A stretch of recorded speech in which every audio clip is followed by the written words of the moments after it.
Why is nobody talking about this? In the 1560 Geneva Bible, there are some very interesting notes on the sidelines here. In Matthew 16:28, it says, "Verily I say unto you, there will be some of you that stayed here, which shall not taste of death, till they have seen the Son of Man come in his kingdom." The notes reads, this was fulfilled in his resurrection. In Mark 13:30, it says, "Verily I say unto you that this generation shall not pass till all these things be done." The notes say this word signifies a space of 100 years, albeit this came to pass before 50 years. And in Luke 21:32, Jesus says, "Verily I say unto you, this age shall not pass till all these things be done. The notes say, "For all these things came within 50 years." Again, if all of this is true, and the lost books of the Bible that I showed you in the last video says Jesus was here in the year 5500 was his resurrection, and the Geneva Bible is telling you 50 years after his resurrection came the millennial reign, where are we really? So if his reign was in the year 5550 and it lasts 1,000 years to 6550, where are we now on the timeline? We're in the time of Satan. We're in the little season. And that's quite obvious for what's going on in the world today. Okay, so I was reading the Bible and now I'm starting to wonder if we're being lied to about modern day maps. Here's why. If you're a Christian, I hope you know this, but God did pour destruction on Jerusalem. He let the Babylonians destroy it and take captives. This was prophesied in the book of Jeremiah. Here's my question, as you can see I have a map in the back. In Jeremiah, it says in 1:14, "The Lord said unto me, out of the north an evil shall break forth upon all the inhabitants of the land." Jeremiah 4:6, "Set up the standard toward Zion, retire, stay not, for I will bring evil from the north and a great destruction." So here's my question. If God says out of the north the Babylonians will come, can somebody tell me why on modern day maps? I went to go look at this up because I wanted to see, why is Babylon on the east? That's not the north. So God says, this is Jerusalem, I'm going to bring destruction from the north. Why is it east? I don't know. Somebody, that doesn't, I don't know. And then Egypt is always personified as the south. I don't know. That doesn't make sense. I think I'm questioning things right now. These coins prove that Jesus already came back and had his 1,000-year reign and ruled in New Jerusalem above all people. And when he comes back again in New Jerusalem, they're going to tell us he's aliens. Now, I urge you to go watch my other video that I already made saying that this was going to happen, that they're about to say aliens are real within the next few weeks. And what do we know? They're about to say that aliens are real, and Obama just said they were real, and Trump is about to do this. So why are they doing this? It's because Jesus is about to come back again in New Jerusalem, like Revelation 27-10 says. We surround the camp of the saints and also New Jerusalem.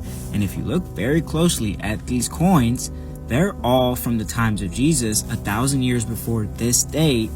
And what is that date? That date is 1776.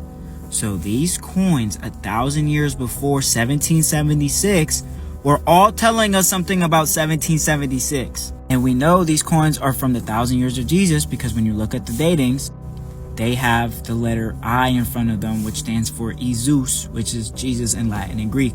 And go watch my other videos where I touch on the topic more of the datings and the buildings. But all these buildings also have with the letter J, and then it'd be 687 years and 1,000 years of Jesus. NOD for Anno Domini, AD, and then the I again for Jesus. And I need you guys to truly understand that if these coins are actually from 1,000 years of Jesus, are they all pointing to a future date, which is 1776? Maybe they're trying to tell us something. And on all maps, you can see Tartaria and then Tierra de Isu, which stands for Land of Jesus.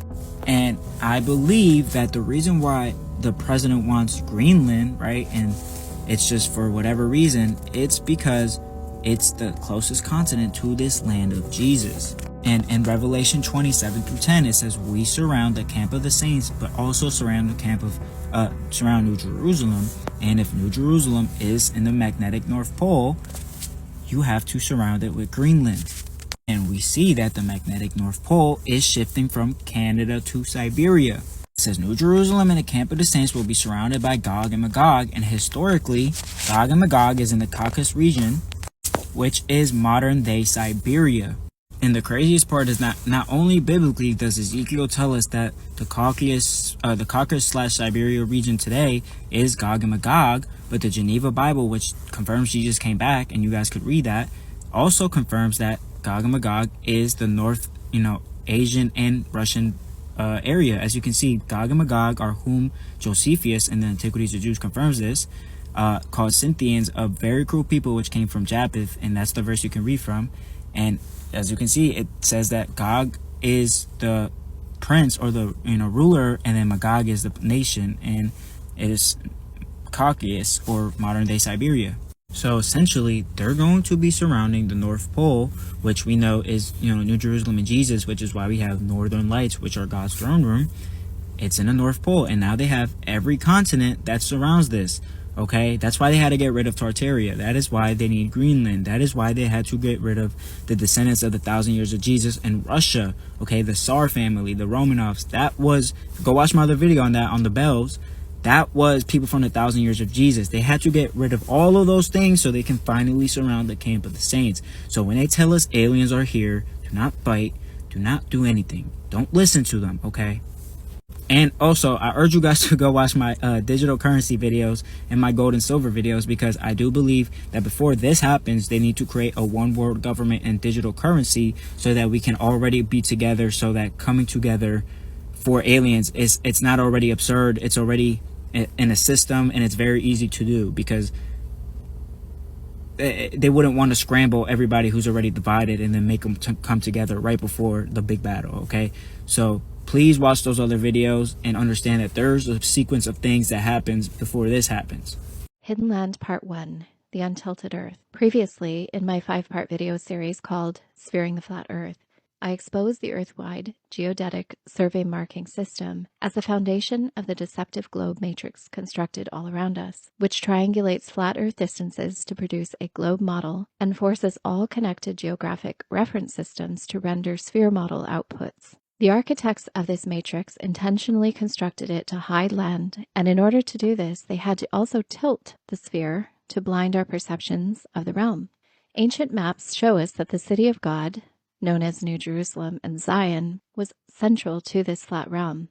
Jesus is always depicted in these ancient images, protecting his land, which is in the midst of the realm. In Luke 17:21, Jesus said, "Nor will they say, 'Look, here it is,' or 'there,' for behold, the kingdom of God is in the midst of you." His kingdom is central to the realm.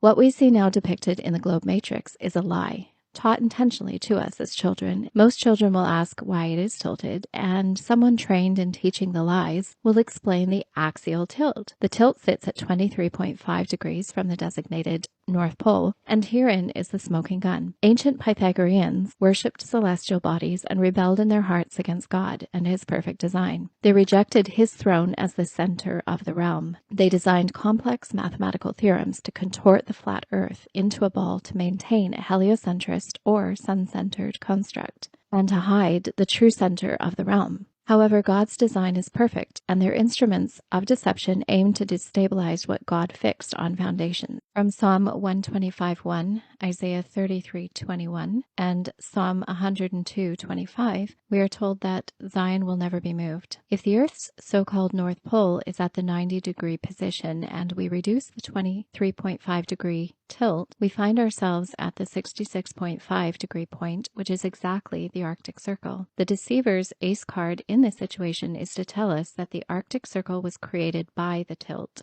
but the ancient maps show that the hidden land, which is closer to the Arctic Circle and below, is the land of Jesus, seen here. It makes sense why they would make such an effort to dissect the flat Earth by cutting and wrapping it around a sphere construct, tilting and spinning it like a top.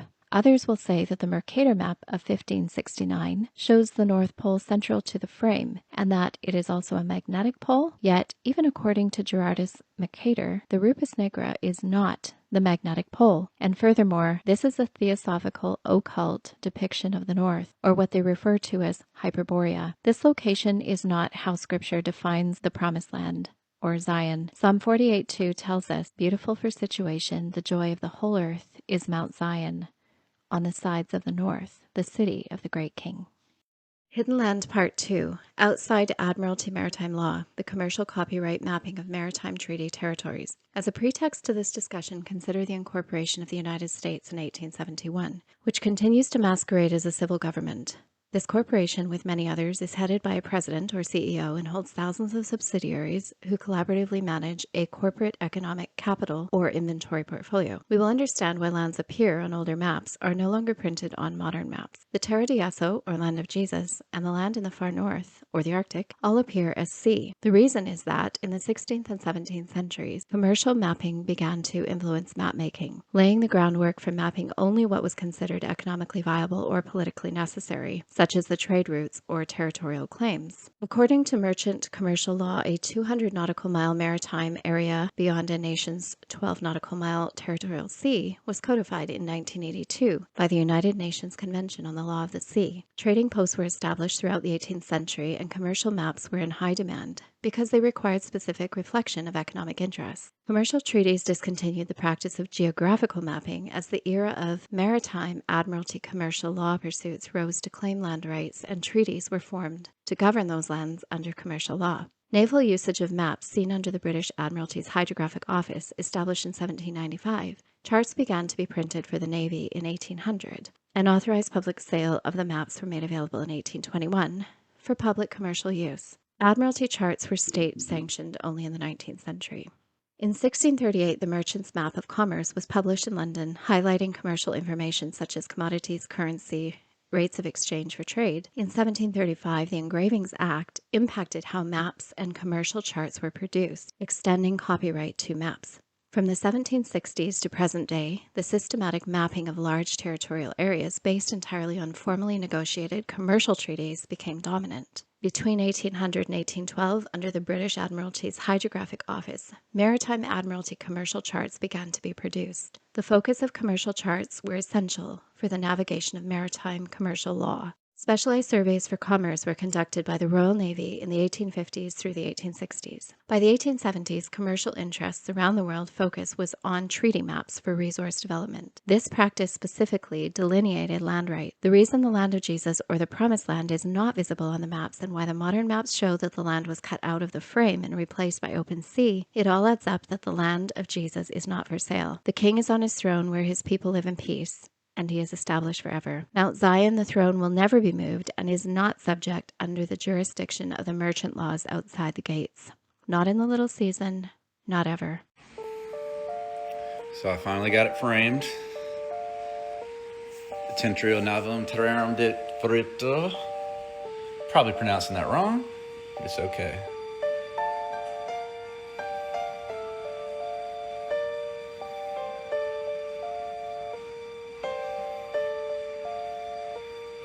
The Rupus Nigris, or the black rock at the center.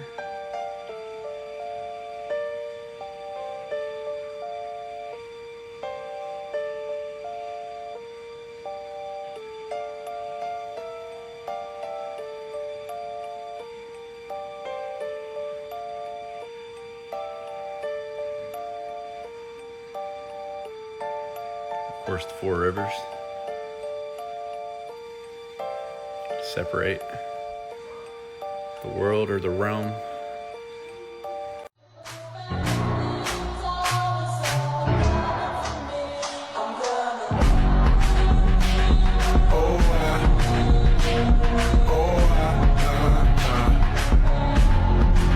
The Flat Earth map dates back over 1,000 years. This map is credited to being created by a Persian astronomer. His name was Al-Biruni, and he lived between 973 AD to 1048 AD.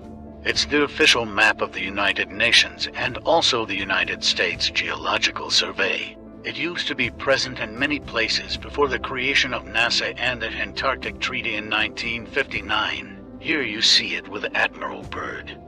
This map has been restored by Dmitry from Russia with suggestions of mine, Eddie Alenkar. Known by my YouTube channel Flat Earth Banjo, I asked Dmitry to include the Bermuda Triangle and Point Nemo, a place deep in the Pacific where NASA buries rockets. Then Robert Tozzi, a professional mapmaker, came along and enhanced the map even more. There are many people now selling this map online, but if you could order it from my online store, I would greatly appreciate it. Visit my online store now and order one of the items. I humbly thank you.